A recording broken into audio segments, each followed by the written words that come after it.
முக்கியமான விஷயம் சொல்லி தர போகிறேன், ஓகேவா? நீங்கள் சுகருக்கு மாத்திரை சாப்பிட்டுட்டீங்களா எனக்கு தெரியாது, ப்ரெஷருக்கு மாத்திரை சாப்பிட்டீங்களா எனக்கு தெரியாது, கொலஸ்ட்ராலுக்கு மாத்திரை சாப்பிட்டீங்களா எனக்கு தெரியாது, இன்சுலின் போட்டுட்ருக்கீங்களா எனக்கு தெரியாது, வேறு என்னெல்லாம் நோய்க்கு நீங்கள் மாத்திரை சாப்பிட்டீங்கன்னு எனக்கு தெரியாது. நம்முடைய லிவர், நம்முடைய கல்லீரல், நம்முடைய கணையம்னு என்னது? அதுதான் இன்சுலின் சுரக்கம், தெரியும் இல்லை? இதெல்லாம் நல்லபடியாக வேலை செய்யணும் அப்படின்னா இதெல்லாம் நம்முடைய லிவர், நம்முடைய கல்லீரல், நம்முடைய கணையம் இதெல்லாம் நல்லபடியாக வேலை செய்யணும் அப்படின்னா வேலை செஞ்சால் மட்டும்தான் என்ன பண்ணுவோம், நம்ம உடம்புலேருந்து இன்சுலின் நல்லா சுரக்கும். இன்சுலின் நல்லபடியாக சுரக்கும். நம்ம உடம்புலேருந்து இன்சுலின் நல்லபடியாக சுரந்துச்சு அப்படின்னா நீங்கள் சாப்பிட்டுட்டு இருக்கக்கூடிய மாத்திரையும் இன்சுலின் என்ன பண்ணலாம், தூக்கி குப்பையில் போட்டுடலாம். இதுதான் உண்மை. இதனால நிறைய பேர் சுகருக்கு 15 வருஷம் 20 வருஷம் மாத்திரை சாப்பிட்டுட்டு இன்சுலினும் போட்டுட்டு இருக்காங்க. ஸோ எந்த உறுப்பில் முக்கியம்? நம்முடைய லிவர், நம்முடைய கணையம், நம்முடைய கல்லீரல். இந்த 3 உறுப்பில் தான் எல்லாமே சேர்ந்து, எல்லாமே அண்ணன் தம்பி தங்கச்சி மாதிரி தான். நம்முடைய கணையத்தில் இருந்தால் என்ன சுரக்கும்? இன்சுலின் சுரக்கும். இந்த கணையத்திலிருந்து இன்சுலின் சுரக்கணும் அப்படின்னா ரொம்ப முக்கியமான ஒரு ஹார்மோன் நமக்கு வேணும், ரொம்ப முக்கியமான ஒரு விட்டமின் நமக்கு வேணும். அது என்ன விட்டமின் அப்படின்னா விட்டமின் டி. விட்டமின் டி அந்த அப்படின்னு ஒரு விட்டமின் நமக்கு கண்டிப்பாக தேவை. அப்படி கிடச்சிச்சின்னா நம்ம கணையம் நல்ல இன்சுலின் சுரக்க ஆரம்பிச்சிடும். நீங்கள் சாப்பிட்டு இருக்க மாத்திரை இன்சுலினை கூட என்ன பண்ணிடலாம், உணவு முறையும் நீங்கள் கரெக்டாக கடைபிடிச்சிங்க அப்படின்னா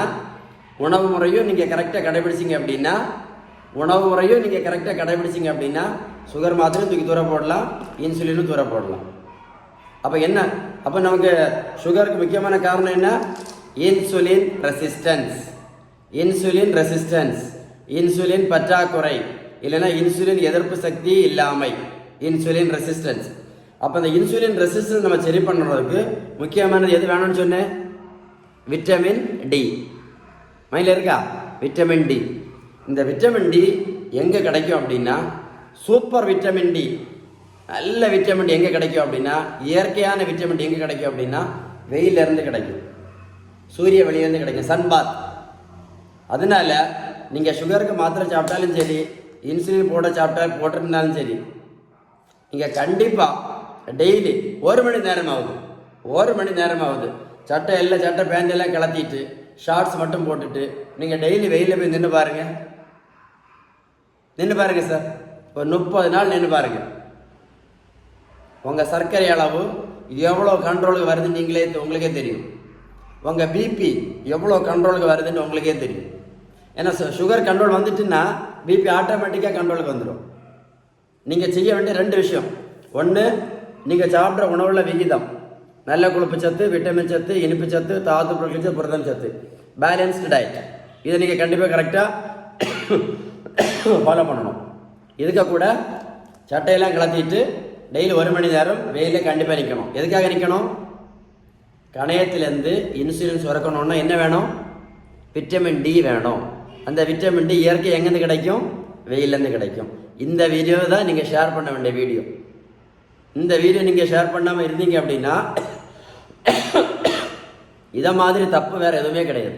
உங்களுக்கே தெரியும், உங்கள் பக்கத்து வீட்டில் எத்தனை பேர் சுகருக்கு மாத்திரை சாப்பிட்டு கஷ்டப்படுறாங்க, எத்தனை பேர் இன்சுலின் போட்டுட்டு நாசில் ஏறிட்டு. ஓகே, சாரி, இப்போ தான் சாப்பிட்டேன், நாசில் ஏறிட்டு. Okay, no problem. ஓகேவா? இன்னொரு விஷயம் சொல்லி தரப்போ ஷேர் பண்ணுவீங்களா? ஷேர் பண்ணுவீங்களா? இந்த தம்பி பாருங்க, 70 கிலோ வெயிட் குறைச்சிருக்கேன். 140லேருந்து 70 கிலோ. ப்ரோட்டீன் பவுடரும் கொடுக்கல, மாத்திரையும் கொடுக்கல, ஜூஸும் கொடுக்கல, ஊசியும் போடல. தம்பி நான் ரோட்டில் போய் ஓடக்குன்னு சொல்லலை. அவர் எப்படி? நீங்கள் பாருங்க, 42 கிலோ வெயிட் குறைச்சிருக்கேன். 128லேருந்து 86 கிலோ. ப்ரோட்டீன் பவுடரும் கிடையாது, மாத்திரையும் கிடையாது, சூஸும் கிடையாது, ஜூஸும் கிடையாது, ஒன்றும் கிடையாது. பேலன்ஸ்டு டயட், விகிதம் சரியான வீட்டு உணவு முறை. நம்ம சாப்பிட்ட உணவுல விகிதம், நல்ல கொழுப்பு சத்து, விட்டமின் சத்து, இனிப்பு சத்து, தாது பொருட்கள், புரதம் சத்து, இது கரெக்டாக இருந்தால் வெயிட்டும் டக்குன்னு குறையும். இந்த மாத்திரையும் தூக்கி குப்பையில் போடலாம், இந்த இன்சுலின் தூக்கி குப்பையில் போடலாம். ஸோ என்னெல்லாம் முக்கியம்? சுகர் மாத்திரை நிறுத்தணும், என்னெல்லாம் பண்ணணும்? ப்ரெஷர் மாத்திரை நிறுத்துறதுக்கு என்ன பண்ணணும்? இன்சுலின் நிறுத்தம் என்ன பண்ணணும்? ஒன்று, நம்ம சாப்பிட்ட உணவுல விகிதம் கரெக்டாக பண்ணணும், பேலன்ஸ்டு டயட். 2வது சொன்ன விஷயம் ரொம்ப ரொம்ப ரொம்ப முக்கியம், ஏன்னா நம்ம கணையத்திலேருந்து இன்சுலின் இயற்கையாக சுரக்கணும் என்ன வேணும்? விட்டமின் டி சத்து வேணும். விட்டமின் டி, இந்த விட்டமின் இயற்கை எங்கேருந்து கிடைக்கும்? வெயிலேருந்து கிடைக்கும். அதனால டெய்லி 1 மணி நேரமாவது எல்லா சட்டை பேண்டெல்லாம் கலத்தி போட்டுட்டு ஒரு ஷார்ட்ஸ் மட்டும் போட்டுவிடுங்க. போட்டுட்டு வெயிலில் நீங்கள் 1 மணி நேரம் நின்று பாருங்கள், உங்கள் சுகர் அளவு எப்படி குறையுதுன்னு பாருங்கள். இதை தூக்கி குப்பையில் போடலாம், இதை தூக்கி டஸ்ட்பினில் போடலாம். வாழ்க்கையை சந்தோஷமாக இருக்கலாம். இந்த வீடியோ தான் நீங்கள் ஷேர் பண்ண வேண்டிய வீடியோ. ஷேர் பண்ணுவீங்களா? ஷேர் பண்ணுவீங்களா சொல்லுங்கள். ஷேர் பண்ணிங்கன்னா நிறைய பேருக்கு யூஸ்ஃபுல்லாக இருக்கும். உங்களுக்கு விகிதம் சரியான உணவு முறை, பேலன்ஸ்டு டயட் பற்றி ஏதாவது உதவி தேவைப்பட்டால் 9424070418 கால் பண்ணி பேசுங்க. வீடியோ ஷேர் பண்ணுவீங்களா? கண்டிப்பாக ஷேர் பண்ணுங்கள். Okay, right.